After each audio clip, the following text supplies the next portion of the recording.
ভূমি অসাধারণ অসাধারণ এবং আপনি যে দরদ দিয়ে গাচ্ছিলেন আমি শুধু তাকিয়েছিলাম যে এত সুন্দর করে কিভাবে গায়। আচ্ছা, আমি ছাড়া এর আগে কি কেউ কখনো বলেছিল যে আপনি দেখতে অনেকটা তাহসান খান, সঙ্গীত শিল্পী এবং অভিনয় শিল্পী তাহসান খানের মতো? বলেছে? আচ্ছা, ওনার সাথে কিন্তু আপনার চেহারাটা অনেকটাই মিল আসে এবং আপনি নিজেও অনেক সুন্দর গান গান নিঃসন্দেহে। আচ্ছা, আমরা এখন একটা র্যাপিড ফায়ার গেমস খেলবো। সেটা হচ্ছে আমি আপনাকে কিছু ব্যক্তিত্বের নাম বলবো, আপনাকে সেটা বিশেষণে বিশেষায়িত করতে হবে। ধরুন আপনি যদি আমাকে বলতেন যে আপনার সম্পর্কে কিছু বলতে, আমি বলতাম যে সাহসী সুন্দর মনের মানুষ। এটা আমি আপনাকে বিশেষণে বিশেষায়িত করলাম। এখন আমি আপনাকে কিছু ব্যক্তিত্বের নাম বলবো, আপনি বিশেষণে বিশেষায়িত করবেন, ঠিক আছে? আপনি রেডি? আচ্ছা, সাফা কবির। ভালো ভালো মানুষ। আচ্ছা, নায়ক শাকিব খান। স্টার। ওকে। আফরান নিশো। স্টার। মামুনুর রশিদ। বিশাল নাট্য ব্যক্তিত্ব। মহিরুহ। আচ্ছা, আসাদুজ্জামান নূর। বিশাল নাট্য ব্যক্তিত্ব, খুবই ভালো অভিনেতা, চমৎকার আবৃত্তিকার। আজমেরি হক বাঁধন। অভিনেত্রী, সাহসী নারী। আচ্ছা, ওবায়দুল কাদের। ওবায়দুল কাদেরের ব্যাপারে যে বিশেষণটা এমনিতেই জাতি দিয়েছে ওটাই। মানে ওইটা বলতে কোনটা? যেটা সবাই বলে আর কি। ডিবি হারুন। হাউন আঙ্কেল। আপনার আঙ্কেল হয়? না, জনগণের আঙ্কেল। সবার? এই ধরনের মানে ধরেন জোকার যখন ডিবির প্রধান হয় তখন ওই ডিবি সম্পর্কে আমার প্রশ্ন জাগে। জুনায়েদ পলক। ICT minister. অসহায়, ভীষণ অসহায় লোকটা, তার জন্য আমার দুঃখ হয়। তামিম ইকবাল। তামিম ইকবাল খুব কনফিডেন্ট একটা ব্যাটসম্যান। আই হোপ যে ভবিষ্যতে ক্রিকেটের জন্য অনেক কিছু করবে। সাকিব আল হাসান। সাকিব আল হাসানকে দিয়েও ভবিষ্যতে ক্রিকেটের জন্য অনেক কিছু করা সম্ভব। ক্রিকেটের জন্য? ক্রিকেটের জন্য, দেশের জন্য দরকার নেই। ফারাজ করিম। তো ফারাজ করিমটা কে? ফারাজ করিম তিনি একজন কন্টেন্ট ক্রিয়েটর এবং সেই সাথে সাথে যখন বন্যা হয় বা বিভিন্ন জায়গায় তিনি কিন্তু একটা ফান্ড কালেকশন করে, ইনফ্লুয়েন্সার, ফান্ড কালেকশন করে সব জায়গায় অসহায় মানুষদের সাহায্য করতেন। করুক, সাহায্য করতে থাকুক।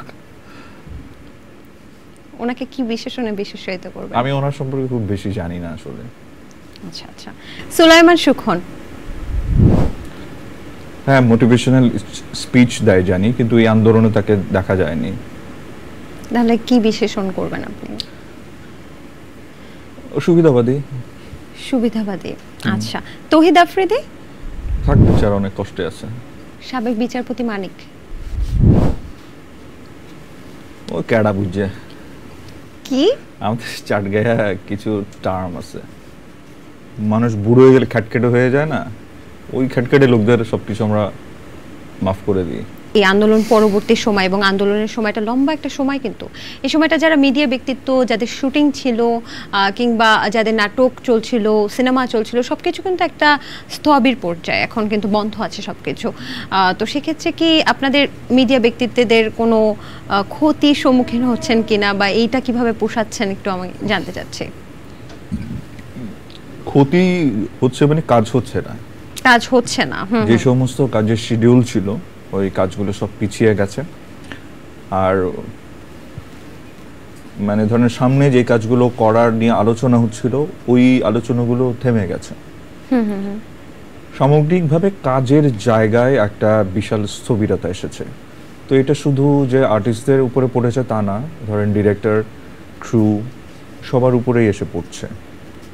তো এটা একটা সাময়িক এরকম একটা সময় যাবে, এটা আমরা ধরে নিয়েছি।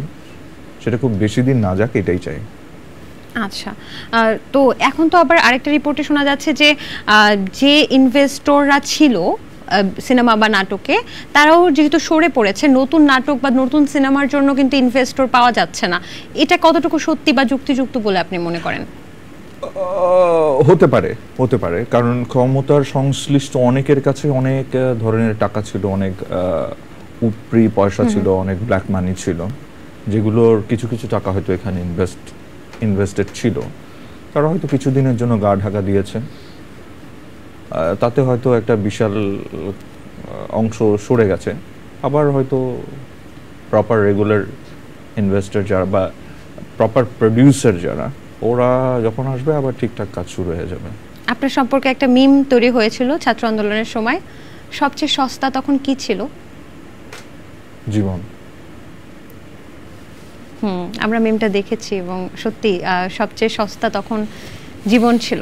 যারা আন্দোলনে ছিল না তাদেরকে গর্ত যোদ্ধা বলা হচ্ছে সোশ্যাল মিডিয়াতে, এটা কি মানে আপনি কিভাবে দেখছেন এই বিষয়টা? সময়ের প্রয়োজনে বলে একটা পাঠ্য ছিল আমাদের, যেটা লেখক ছিল জহির রায়হান।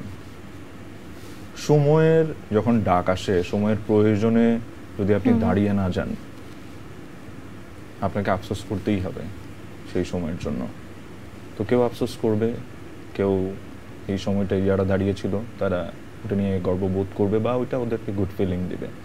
তো যারা দাঁড়ায় নাই তাদের জন্য আফসোস, বাট আমরা সবার সাথেই আছি, সবার সাথেই থাকবো, সবাই আমাদের বন্ধু।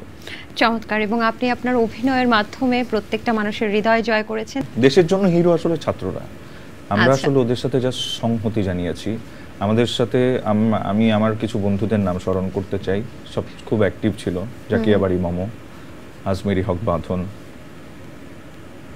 বান্না ভাই, আশফাক নিপুন, মুস্তফা ফারুকি, খিজির হায়াত খান, তারপরে মিউজিশিয়ানদের মধ্যে প্রিন্স মাহমুদ ভাই, প্রবর রিপন ভাই, আরো অনেকেই।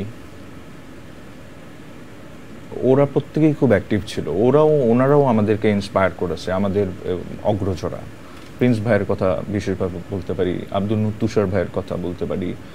দেশ বিদেশে অনেকেই এই আন্দোলনকে এগিয়ে নিয়ে যাওয়ার জন্য ছাত্রদের সাথে একাত্মতা ঘোষণা করে যেইভাবে মোটিভেট করেছে, এইটাও এক ধরনের না একটা লেসন, একটা মুভমেন্ট কিরকম হইতে পারে, একটা আন্দোলন কিরকম হইতে পারে। তো এই আন্দোলন না অনেক কিছু শিখিয়ে দিয়েছে। তো আমরা 1971 সালে যখন আপনার দেশ স্বাধীন হয়, 14ই ডিসেম্বরের পর্যন্ত যেভাবে আমাদের বুদ্ধিজীবীদেরকে হত্যা করা হয়েছিল নির্মমভাবে, এরপরে না দেশে একটা শূন্যতা তৈরি হয়েছিল বুদ্ধিবৃত্তিক চর্চার। তার মধ্যে জহির রায়হান কিন্তু নিখোঁজ হয়েছে বাংলাদেশ স্বাধীনতার পরে 72 সালের 30 জানুয়ারি। ওটা তো আরেকটা মর্মান্তিক ঘটনা। তো সেই সংকটের জায়গায় আমরা এখন নাই। আমরা 1971 সালে স্বাধীন হয়েছি, এটা দ্বিতীয় স্বাধীনতা আমি ঠিক বলতে চাই না, এটা একটা বিপ্লব। এই বিপ্লবে আমরা সফল হয়েছি, ছাত্র জনতার এই বিপ্লব ছাত্র জনতাই সফল করেছে। তো এখন আমাদের দেশে অনেক, দেশে বা দেশের বাইরে আমাদের বাংলাদেশি অনেক জ্ঞানী গুণী লোক আছে। আমি মনে করছি ছাত্রদেরকে ওরা প্রপার গাইডেন্স করবে, প্রপার গাইড দেবে, এবং ছাত্ররাও যথেষ্ট নলেজেবল। ওরা জানে কোনটা ভালো, কোনটা মন্দ, কোনটাকে পিক করা উচিত, কোনটাকে ছুঁড়ে ফেলে দেওয়া উচিত। আমার মনে হয় সবগুলো ভালো ওরা গ্রহণ করবে, এবং প্রকৃত অর্থে মুক্তিযুদ্ধের যে চেতনা, মানে ব্যবসায়িক চেতনা না, মুক্তিযুদ্ধকে যেভাবে বিক্রি করেছে সেই চেতনা না, প্রকৃত অর্থে মুক্তিযুদ্ধের যে চেতনা, সেই চেতনায় বাংলাদেশ এগিয়ে যাবে। একদমই একদমই। এবং আপনি যেটা বলেন যে সেই সময়টা জহির রায়হান যেমন নিখোঁজ হয়েছিল, এখনও কিন্তু অনেক মানুষ নিখোঁজ আছে বিভিন্ন গোপন সেলে, গোপন গুম ঘরে, আয়না ঘর নামক বিভিন্ন গোপন সেলে। আমরাও চাচ্ছি যে খুব দ্রুত যেন সেই গুম মানুষগুলো হয়, তাদের কোনো একটা খোঁজ, জীবিত অথবা মৃত কোনো একটা খোঁজ আমরা খুব দ্রুত পেয়ে যাব, এটাই আশা করছি আমরাও। আপনিও তো তাই আশা করছেন? অবশ্যই। এই পৃথিবীর ইতিহাসে আমি জানি না, হয়তো বা হিটলারের কনসেন্ট্রেশন ক্যাম্পে এরকম থাকতে পারে, কোনো সভ্য দেশে এরকম গুমঘর, টর্চার সেল আছে কিনা আমার জানা নেই। তো আমরা এই আধুনিক সময়ে এসে অসভ্যতার যে পরিচয় দিয়েছি, যে অমানবিকতার যে নিদর্শন রেখে গেছি, এটা আসলে ভবিষ্যৎ প্রজন্ম, এই প্রজন্ম যাতে মনে রাখে। আপনাকে অসংখ্য ধন্যবাদ আমাদেরকে সময় দেওয়ার জন্য। আপনি ভালো থাকবেন। আপনাকে এবং দীপ্ত ডিজিটাল প্ল্যাটফর্মের সবাইকে আমার পক্ষ থেকে অনেক শুভাশিস। আশা করছি এটা দিন দিন সবার হৃদয় জয় করে নেবে ইনশাআল্লাহ। ভালো থাকবেন। দর্শক, এই ছিল দ্য টক রুমের আজকের আয়োজন। আশা করছি আপনাদের পুরো আয়োজন ভালো লেগেছে। আগামী পর্বে আবারও কোনো পছন্দের গেস্টকে নিয়ে আমরা কিন্তু হাজির হব। সেই পর্যন্ত ভালো থাকুন, সুস্থ থাকুন। খোদা হাফেজ।